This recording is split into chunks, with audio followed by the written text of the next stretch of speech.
Good morning, everyone. Today is the chapter is the gravitational force. So today we are start the introduction of the gravitational force. तो हमने देखा है gravitational है क्या. तो we have learned about the force is needed to change the speed, direction, motion of the object. We know that the object is dropped from the height towards the earth. All planets go around the sun. Moon goes around the earth. In all these cases must be some force acting on the object, the planets and the moon. ठीक है ना. Isaac Newton grabs that the some force responsible all these force is called the gravitational force. तो ठीक है, जैसे हमने ये Isaac Newton है, इन्होंने बताया ग्रेविटेशनल फोर्स है क्या. तो उन्होंने बताया कि जैसे कि हमने देखा है कि हमारा जो फोर्स है वो क्या कर सकता है. फोर्स क्या कर सकता है, तो हमने देखा है कि फोर्स की वजह से हम किसी की स्पीड बढ़ा सकते हैं, स्पीड को इंक्रीज भी कर सकते हैं, स्पीड को जीरो भी कर सकते हैं. ठीक है ना. और हमने देखा है कि काफ़ी टाइम हम सुनते भी हैं कि all planets revolve around the sun. सारे के सारे प्लैनेट्स हैं वो क्या कर रहे हैं, रिवॉल्व कर रहे हैं अराउंड द सन. और साथ में जो हमारा मून है वो कंटिन्यूसली रिवॉल्व कर रहा है around the earth because of gravitational force. अगर फोर्स लग रहा है तभी हमारे अर्थ के चारों तरफ सारे के सारे अर्थ चक्कर लगा रही है सन के, और हमारा मून का साइज छोटा होने के कारण वो हमारे अर्थ के चक्कर लगा रहा है. What why, because of some force will be acted. और यही फोर्स हमारा क्या कहलाता है, ग्रेविटेशनल फोर्स. ठीक है. ग्रेविटेशनल फोर्स कैसे लगता है, तो हम क्या करेंगे, आइजैक न्यूटन ने इसको बताया. और आइजैक न्यूटन ने क्या बोला वो स्टेटमेंट हम इनका देखते हैं. आइजैक न्यूटन क्या कहते हैं, तो न्यूटन्स लॉ ऑफ ग्रेविटेशनल क्या कहता है, every object in the universe attract every other object which is proportional to the product of their masses and inversely proportional to the square of the distance between them. These force is along the line joining center of two forces. तो देखो सामने हमारे दो object they रखे हैं. जैसे कि ये ऑब्जेक्ट वन है जिसका मास हमने मान लिया m1, और दूसरा ऑब्जेक्ट मान लिया ये हमारा कौन सा है, m2. तो आइजैक न्यूटन कहते हैं द प्रोडक्ट ऑफ मासेस, यानी कि हम F proportional to force is proportional to, directly proportional to m1 into m2. और इन दोनों के ये इसको अट्रैक्ट करेगा, इसके सेंटर से लाइन को ज्वाइन करते हो. ठीक है ना. और ये इसको ज्वाइन करेगा, दोनों सेम फोर्स लगाएंगे. तो F proportional to m1 into m2. Second thing उन्होंने बोला the force is inversely proportional to the distance square. यानी कि जो हमारा फोर्स होगा वो क्या होगा, इनवर्सली प्रोपोर्शनल होगा. जैसे इनके सेंटर से लेके सेंटर के बीच की डिस्टेंस, यहाँ से सेंटर से लेके सेंटर के बीच की डिस्टेंस हमने आर ली है, तो ये कितना होगा, F is inversely proportional to distance square. ये न्यूटन साहब ने क्या बोला है, ये स्टेटमेंट दिया है. ठीक है ना. स्टेटमेंट दिया है तो हमने क्या बोला कि ये प्रोपोर्शनल है, तो हमने इसको लिखा F proportional to m1 into m2 upon R square. ठीक है. अब ये दोनों प्रोपोर्शनलिटी जब साइन को हटाएंगे तो हमारा क्या आएगा, एक कांस्टेंट आएगा. और कांस्टेंट क्या होगा, जो लेते हैं हम उसको बोलते हैं gravitational constant m1 into m2 upon R square. ठीक है ना. जैसे ये लिखा है इसको हम क्या बोलते हैं, ग्रेविटेशनल कांस्टेंट. और इसकी वैल्यू होती है वो होती है हमारी 6.67 इंटू 10⁻⁻11. ठीक है ना. ये हमारा ग्रेविटेशनल कांस्टेंट है. This is value always constant. These are not change place to place. ठीक है ना. Always constant. तो हम कहते हैं important of the universal law of gravitational force. तो हमारा जैसे कि the force wind us the earth, अगर हमारे सन के चारों तरफ रिवॉल्व कर रही है, क्यों, क्योंकि हमारा इस पर ये सन है, इसके चारों तरफ अर्थ क्यों रिवॉल्व कर रही है, बिकॉज ऑफ ग्रेविटेशनल फोर्स. अगर हमारा फोर्स नहीं लगेगा तो हमारा अर्थ का बहुत ज़्यादा सडन टेम्परेचर गिर जाएगा, क्योंकि वो उसको छोड़ देगी, और छोड़ देगी तो ऐसी कंडीशन में टेम्परेचर कंटिन्यूसली गिरना स्टार्ट हो जाएगा. The motion of moon around the earth, हमारा जो क्या ना मून रिवॉल्व कर रहा है ग्रेविटेशनल फोर्स के कारण, जिसके हमारे ओशन में टाइड वगैरह आती रहती हैं, ये ग्रेविटेशनल फोर्स के कारण होता है. The motion of planet around the sun, the tide due to the moon and sun. ठीक है ना. ये सन और मून के कारण अर्थ पे क्या आता है, टाइड. बहुत ज़्यादा इंपॉर्टेंट है. विदाउट ग्रेविटेशनल फोर्स के लाइफ सर्वाइव नहीं कर सकते, बिकॉज ऑफ अगर इसने अर्थ ने उसके ग्रेविटेशनल फोर्स के कारण अगर छोड़ दिया तो हमारा टेम्परेचर, क्योंकि हमें वो मोस्टली क्या होता है, सन से ही लाइट मिल रही है, अगर लाइट ही नहीं होगी तो लाइफ पॉसिबल नहीं है. ये कह रहा है free fall calculate the value of g. Free fall कैसे करेंगे, when a body falls toward the under effect of gravitational force is called free fall. जब भी हम क्या करते हैं ऊपर से नीचे की तरफ करते हैं तो हम उस ऑब्जेक्ट को बोलते हैं कि फ्री फॉल बॉडी हो रही है. while free fall there is no change in the direction of motion. जब भी कोई ऑब्जेक्ट ऊपर से गिरेगा तो उसकी डायरेक्शन चेंज नहीं होती, लेकिन उसकी स्पीड कंटिन्यूसली इंक्रीज होती है बिकॉज ऑफ अर्थ उसको अट्रैक्ट कर रही है कंटिन्यूसली, तो उसकी वेलोसिटी चेंज हो रही है. और इसमें मोस्ट ऑफ द क्या होता है कि एक्सेलरेशन के कारण, ठीक है ना. Acceleration due to earth gravitational force is called gravitational acceleration. It is denoted by small g, calculated by the following formula. If m is the mass of the body and r is the radius of body, then g is equal to g into m into capital M into r, where g is the gravitational constant, m is the mass of earth, r is the radius of earth. और जो हमारे g की value है वो continuously क्या होगी, ये change हो जाती है place to place. It is dependent on the g, mass of earth, r is the radius of earth. ठीक है ना, ये तीन चीज़ों पे depend. Value of g, small g, gravity की वैल्यू हम कैसे फाइंड आउट करेंगे. तो इसके लिए हम क्या करते हैं कि सपोज दैट मैंने एक चीज़ मान ली कि दिस इज़ द अर्थ और इसका मास है हमारा कैपिटल m, ठीक है ना, और इसके ऊपर एक ऑब्जेक्ट रखा हुआ है जिसका मास है हमारा स्मॉल m, ठीक है ना, और हमने बोला कि अर्थ की रेडियस है कैपिटल RE, ठीक है ना. एक बार मैं इसको दिखा दे रहा हूँ. इसकी जो अर्थ की रेडियस है वो कितना है RE, और इसका जो मास है वो कैपिटल M. तो हमने ग्रेविटी का फॉर्मूला पढ़ा है कि जो इस ऑब्जेक्ट पर फोर्स लग रहा होगा तो फोर्स बराबर कितना होता है mg, ठीक है ना. ये किधर लग रहा होगा, डाउनवर्ड डायरेक्शन में.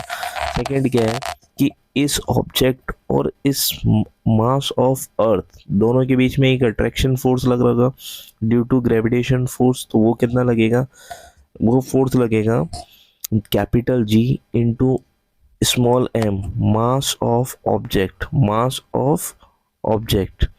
तो मास ऑफ ऑब्जेक्ट के लिए हम क्या करेंगे, mass of object small m into mass of earth upon RE का स्क्वायर. दोनों के बीच की डिस्टेंस हमारी रेडियस लग रही है. अब ये कहा कि F is equal to gravity वाला फोर्स हमारा किसके बराबर होगा, FG के. तो यहाँ पर दोनों फोर्स लग रहे हैं तो हम mg इज इक्वल टू कितना लिख सकते हैं यहाँ पर, g into m into capital M upon RE का स्क्वायर. ये इससे कट गया तो जो ग्रेविटी है, जो फॉर्मूला आया वो आया GME upon RE square.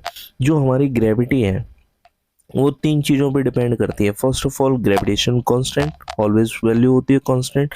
Second होती है मास ऑफ अर्थ या मास ऑफ प्लैनेट, जो प्लैनेट होगा उसके मास पर डिपेंड करेंगी. सेकंड उसके रेडियस पर. ये ऑब्जेक्ट के मास पे डिपेंड नहीं करती है, ये ऑब्जेक्ट के मास पर डिपेंड नहीं. अब हम बात करेंगे equation of motion for constant gravitation acceleration. हमने इक्वेशन ऑफ मोशन की बात करी है तो पहली इक्वेशंस क्या है, v is equal to u plus gt, where v is the final velocity, u is the initial velocity, g is the gravitational constant. s is equal to ut plus half gt square. ये equation of second, जिसको motion of equations कहते हैं, equation of motion second equation. Third क्या है, v square is equal to u square plus 2gh. ये हमारी क्या होती है, where g is taken a positive when it's direction of motion downward. जब भी हमारी कोई ऑब्जेक्ट नीचे की तरफ जाएगा तो g की वैल्यू हमें क्या लेनी है, पॉजिटिव. जब हमारा ऑब्जेक्ट ऊपर की तरफ जाएगा तो हम क्या लेंगे, g की वैल्यू नेगेटिव लेंगे, ठीक है ना. अब ये कह रहा है मास एंड वेट. मास क्या होता है, the quantity of matter contained by the body is called mass. Its SI unit is kilogram. The mass of object is constant everywhere. आपने कहा कि जो हमारी बॉडी है उसके अंदर कितना मैटर है, या हमारा कह सकते हैं the number of atoms in our body is called क्या, मास, ठीक है ना. और जो हमारा मास है, जैसे कि हमारा मास है हम बोलते हैं 60 kg, this is the mass, ठीक है ना. और ये कभी चेंज नहीं हो सकता, चाहे आप यहाँ से कहीं पे भी चले जाओ आपका मास चेंज नहीं होगा, प्लेस टू प्लेस चेंज नहीं हो सकता. अगर अदर प्लैनेट्स पे भी जाओगे तो वहाँ पर हमारे मास की वैल्यू क्या रहेगी, कांस्टेंट रहेगी. सेकंड कह रहा है तो वेट, तो वेट हमारा the force with which a body attract by the earth is known as weight of the body. हमने कहा कि अगर मैंने सपोज दैट कोई बॉडी है जिसका मास है, मैंने बोला मास हमारा कितना है 60 kg, तो अर्थ इस पर ग्रेविटी लगाएगी। जैसे हमने बोला कि अर्थ की वैल्यू कितनी होती है 9.8 मीटर पर सेकेंड स्क्वायर, तो हमारा जो वेट होगा W is equal to mass into gravity.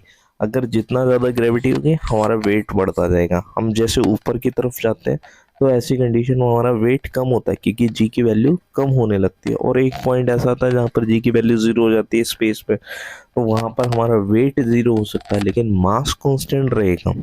ठीक है ना। तो यहाँ पर जैसे हमने दो, इसको बोलते हैं स्प्रिंग बैलेंस। स्प्रिंग बैलेंस हमारा क्या बताएगा, वेट। और यहाँ पर क्या कह रहे हैं, कंपैरिजन। कंपैरिजन तो यहाँ पर क्या बता रहा है ये, मास। ठीक है ना। तो हमारा मास एंड वेट में दोनों में डिफरेंस है।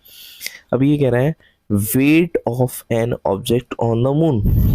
हमने कहा मास कांस्टेंट रहेगा बट मून पर हमारा क्या होगा, वेट चेंज हो जाएगा, वेट कम हो जाएगा। जैसे कि हमने the force on the moon attract the object called weight on the moon by applying W equal to GMM upon R square, where capital M is the mass of moon, a small m is the mass of object, R is the radius।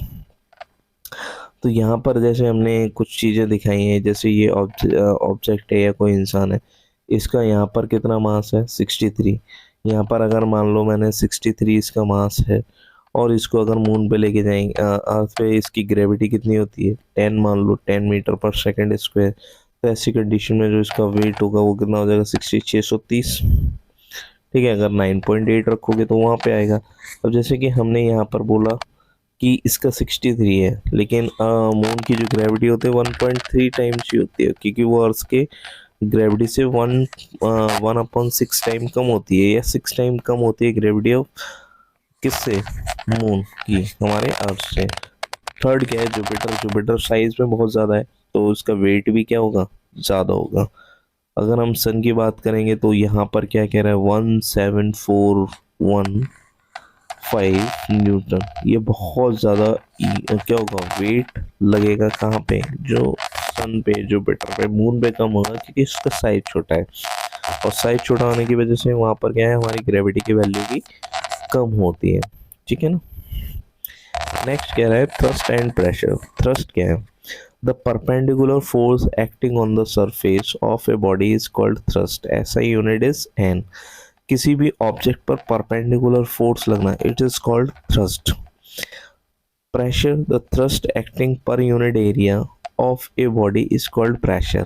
किसी body per unit area पर लगने वाला force को हम क्या कहेंगे, pressure. और pressure बराबर होता है थ्रस्ट अपॉन एरिया, या pressure is equal to force upon area भी बोलते हैं, फोर्स अपॉन एरिया। ठीक है ना। अब इसकी यूनिट की बात करोगे, ऐसा यूनिट तो इसकी पास्कल होती है। ठीक है ना, पास्कल। या फिर हम प्रेशर की एक नई यूनिट बोल सकते हैं newton metre square. Same force acting on a smaller area exert a large pressure on the large area. अब देखिए सपोज दैट हमने बोला प्रेशर, तो pressure is dependent on the force and area. Force and area, suppose that मैंने क्या कहा कि अगर किसी ऑब्जेक्ट पे जैसे हमने नाइफ ले लिया, नाइफ की जो सरफेस होती है वो क्या होती है, बहुत शार्प होती है। और शार्प होने का मतलब क्या है कि उसकी बहुत ज़्यादा प्रेशर, सॉरी, उसका एरिया कम होने की वजह से वो प्रेशर ज़्यादा एक्सर्ट करता है। जैसे अगर हमने किसी दीवार के अंदर, ये किसी वॉल के अंदर अगर मुझे इस तरीके का ऑब्जेक्ट लगाना है और एक इस तरीके का ऑब्जेक्ट लगाना है, तो आपको पता है कि इसका एरिया ज़्यादा होने की वजह से हमें प्रेशर बहुत कम हो जाएगा, फोर्स बहुत ज़्यादा लगाना पड़ेगा, लेकिन इसका एरिया ऑफ कांटेक्ट है बहुत कम। ऐसी कंडीशन में ये इजीली निडल दीवार के अंदर जा सकती है because of area is very less. जब एरिया घटेगा तो ऐसी कंडीशन में प्रेशर इंक्रीज होगा। तो जो हमारा प्रेशर है वो दो चीज़ों पे डिपेंड करता है, फोर्स एंड एरिया। अगर आप एरिया बढ़ाओगे तो प्रेशर कम होगा, अगर आप फोर्स बढ़ाओगे तो प्रेशर इंक्रीज होगा। तो ऐसी कंडीशन में अगर हम दोनों पर सेम फोर्स लगा रहे हैं तो हमारा अगर एरिया जितना कम होगा उतना ही जल्दी बॉडी इनसाइड जाएगी। नेक्स्ट कह रहा है pressure in a fluid, pressure in a fluid, तो all liquid and gases are fluid solid exert a pressure on a surface due to a weight. Similarly, fluid have a weight, they have also exert a pressure, vase and wall container which they closed. Pressure exerted in any contained mass of fluid transmit undiminished in all direction. Simple सी बात है कि हमने अगर किसी container के अंदर अगर हमने क्या किया, फ्लूइड को रख दिया, तो वो हर डायरेक्शन में सेम प्रेशर एक्सर्टेड करता है अगर हम ग्रेविटी को ज़ीरो मान लें, ग्रेविटी को ज़ीरो मान लें। अब जैसे ये मेरे सामने एक कंटेनर दे रखा है और इसके अंदर लिक्विड भरा हुआ है, तो ऐसा नहीं है कि ये इधर प्रेशर नहीं लगाएगा, ऊपर भी लगाएगा, लेकिन ग्रेविटी के कारण यहाँ पर प्रेशर नीचे की तरफ इंक्रीज होने लग जाएगा। अगर हमने इसमें से होल्ड कर दिए तो हमें पता है ग्रेविटी के कारण यहाँ पर सबसे ज़्यादा प्रेशर लगेगा और इसका पानी भी तेज़ी के साथ जाएगा। और यहाँ पर देखोगे कि आपने देखा कि ये जैसे जैसे हाइट बढ़ेगी वैसे वैसे प्रेशर कम होता जाएगा और ये बहुत स्लो रेट से गिरेगा। इसी की वजह से हमारी टंकी वगैरह होती हैं तो उसमें जो आउटलेट होता है वो किधर होता है, डाउनवर्ड डायरेक्शन में। जो इनवर्ड्स होते हैं वो कहाँ लगाते हैं, अपर डायरेक्शन में, क्योंकि हमें प्रेशर यहाँ पे सबसे ज़्यादा मिलेगा, पानी तेज़ी के साथ आएगा और ये डिपेंडेंट होता है ग्रेविटी पे। ठीक है, वायोनेंसी, वायोनेंसी हमने कहा है when a body is immersed in a fluid experience a upthrust force buoyant force, this phenomena of fluid is called buoyancy. देखा है कि जब किसी ऑब्जेक्ट को हम पानी के अंदर रखते हैं, जैसे हमारा किसी पानी के अंदर हमने किसी ऑब्जेक्ट को रखा, तो ऐसी कंडीशन में क्या होगा, उस ऑब्जेक्ट पर एक फोर्स लगता है अपवर्ड डायरेक्शन में, जिसको बोलते हैं हम buoyant force. This phenomena is called, अब ये ऊपर की तरफ लग रहा है, इसी फिनोमेना को हम क्या बोलेंगे, बायोनेंसी। और ये कह रहा है this buoyant force trending counter balance the weight of body vertically downward. जब कोई ऑब्जेक्ट जाता है नीचे की तरफ तो उस पर एक बायोनेंसी फोर्स लगने लगा जो उसको क्या कर रहा है, रोकने की कोशिश कर रहा है डाउनवर्ड डायरेक्शन में जाने के लिए। और यही फिनोमेना हमारा क्या कहलाएगा, वायोनेंसी। और इसी पर हमारा आर्किमिडीज प्रिंसिपल उन्होंने बताया कि जब किसी ऑब्जेक्ट को किसी जैसे कि हमारा कह रहा है, इसको एक्सप्लेन करेंगे, वाई ऑब्जेक्ट फ्लोट और sink placed on the surface of water. हमने देखा है कि बहुत बड़े शिप क्या होते हैं, ईजिली तैर जाते हैं, लेकिन अगर हम किसी स्टोन को जो उसके साइज में बहुत कम है बट वो क्या कर रहा है, सिंक हो जाता है, तो इसके पीछे व्हाट इज द रीज़न। तो हम कहते हैं if the buoyant force is greater than the weight then the body is floats, vice versa like rubber cork floats where area of iron nail is sink. अगर हमारा क्या हुआ, बायोनेंट force अगर ज़्यादा है किसी बॉडी के वेट से तो वो क्या करेगी, आराम से फ्लोट कर देगी। अगर बॉडी का वेट ज़्यादा है किससे, बायोनेंट फोर्स से, तो वो क्या हो जाएगी, सिंक हो जाएगी। जैसे कि यहाँ पर हमारा क्या दे रखा है, शिप दे रखा है, ये आराम से फ्लोट कर रहा है, लेकिन यही क्या हुआ, दूसरा शिप क्या कर रहा है, सिंक हो गया। क्यों, क्योंकि हमारा इसका बायोनेंट फोर्स कम हुआ है और इसका बायोनेंट फोर्स बहुत ज़्यादा है as compare to weight of ship. ठीक है ना। अब ये क्यों हो रहा है, तो इसके पीछे का रीज़न क्या है, तो हमने देखा कि जैसे हमने किसी स्टोन को डाला तो इसका वेट बहुत ज़्यादा है और सरफेस एरिया कांटेक्ट बहुत कम है। इसका सरफेस एरिया क्या है, बहुत ज़्यादा कांटेक्ट में है, जिसकी वजह से इस पर लगने वाला बायोनेंट फोर्स भी क्या होता है, इंक्रीज हो जाता है। जब इंक्रीज हो जाएगा तो ऐसी कंडीशन में ये क्या करेगा, फ्लोट करेगा। अब ये आर्किमिडीज प्रिंसिपल क्या है, बहुत इंपॉर्टेंट है। तो आर्किमिडीज प्रिंसिपल क्या होता है कि when a body immerse fully और partially in a fluid it experience a abort force, this is equal to the weight of fluid displaced। जब हम किसी ऑब्जेक्ट को किसी पानी में डुबाते हैं तो वो क्या करेगा, सम वाटर को डिस्प्लेस करता है और जो वाटर उसने डिस्प्लेस किया है वो उसी के हटाए गए वाटर के वेट के बराबर होगा। आप सपोज दैट मेरे पास कोई और एक ऑब्जेक्ट है, जैसे हमने क्या किया, एक कंटेनर ले लिया और कंटेनर को मैंने टोटली इसको क्या किया, फुल कर दिया वाटर के अपर लेवल को, पूरा यहाँ तक कंटेनर के अपर लेवल तक। अब यहाँ पर मैंने क्या किया, किसी स्टोन को इसके अंदर डालोगे, यहाँ पर आपने डालना स्टार्ट किया, तो ये जैसे जैसे इसके अंदर जाएगा तो आपको भी पता है कि इसका कुछ एरिया होगा, और इस एरिया के कारण यहाँ पे पानी डिस्प्लेस्ड होगा, और ये पानी को मैं क्या कर रहा हूँ, एक छोटे से कंटेनर में रख रहा हूँ, स्टोर कर रहा हूँ। मान लो इस पाइप के थ्रू मैंने क्या किया, इसको स्टोर करना स्टार्ट किया। अब ये पानी इसके अंदर जा रहा है, यानी कि इसका लेवल बढ़ा, लेकिन हमने देखा है कि बायोनेंसी फोर्स के कारण इसका वेट कम हो रहा है। क्या हो रहा है, इसका वेट कम हो रहा है, और यहाँ पर क्या हो रहा है, पानी बाहर आ रहा है। तो आर्किमिडीज प्रिंसिपल कह रहा है कि जितना पानी इसने डिस्प्लेस किया है, जितना पानी इसने हटाया है, अगर मैं इसका वेट अगर मेजर करूं, इसका जो वेट मेजर करेंगे, तो जो पानी डिस्प्लेस्ड हुआ है इसका वेट प्लस इस ऑब्जेक्ट के वेट जो मेरे को कम लग रहा है, वो दोनों इक्वल होंगे। यानी कि जो ऑब्जेक्ट का वेट कम हुआ प्लस पानी का जो वेट डिस्प्लेस्ड होने के बाद आया, वो दोनों वेट क्या होंगे, इक्वल्स होंगे। तो यहाँ पर दे रखा है upthrust force of violent force, weight of fluid displaced by a body, wait of body air, wait of body in fluid, दोनों क्या होंगे, इक्वल्स होंगे। यही हमारा क्या है बेटा, आर्किमिडीज प्रिंसिपल। ठीक है, अब हम बात करते हैं डेंसिटी। रिलेटिव डेंसिटी क्या होती है, तो डेंसिटी होती है मास अपॉन वॉल्यूम। अब रिलेटिव डेंसिटी के लिए हमने क्या बोला, relative density of a substance is defined as the ratio of density substance to the density of water. देखिए हम क्या करेंगे, अगर मुझे कोई पूछ ले what is the density of mercury, I have no idea, but मुझे अगर डेंसिटी ऑफ वाटर पता है तो उससे मैं क्या कर सकता हूँ, कंपैरिजन कर सकता हूँ कि वाटर से इसकी डेंसिटी ज़्यादा है या डेंसिटी इसकी वाटर से कम है, तो हम उसको बोलते हैं रिलेटिव डेंसिटी। तो रिलेटिव डेंसिटी हमारा क्या होती है, density of substance upon density of water, it has no unit. देखो डेंसिटी की यूनिट होती है, डेंसिटी हमारी क्या होगी, mass upon volume, mass upon volume. तो मास को क्या बोलेंगे, केजी अपॉन मीटर क्यूब।